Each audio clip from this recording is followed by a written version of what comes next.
سپاسیەکەین کاکشاوە دڵ و ڕۆحمانە ئێمە وەکو کچی شەهیدێک یەکەم شەهیدی تاریبی کوردستان ئەمین شاوەیس دەنگمان بۆ سەرۆک کاک مەسعود بەرزانیە ژمارە 275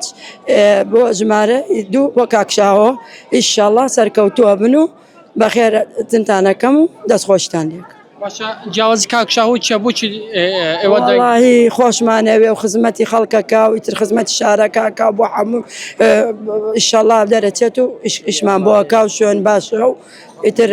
هیچ کەسێک لێ لێ ناکا و لەخوا بەزیاد بێ باشە بۆ هەموو فەقیر باشە بۆ فەقیر و فەقەرە بۆ هەموو ئیتر هیوادارن دەرچێت و ئیشەڵڵا سەرکەوتووە بێت و بەخێراتنتانشەکەین و باشە ئەو هەڵبژاردنە چەند گرنگە بۆ کورد و بۆ پارتی لێرە لەو سنە؟ وەڵی زۆر گرنگە بۆ خەڵکی کەرکووک و بۆ خەڵکی دەبەرەکەی ئێمە هەمووی تایبەتی لەیلان و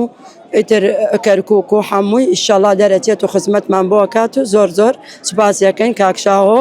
دڵ و ڕۆحمانە کشاوە نەجم کەرکووکی ئیشەڵڵا سەرکەوتون.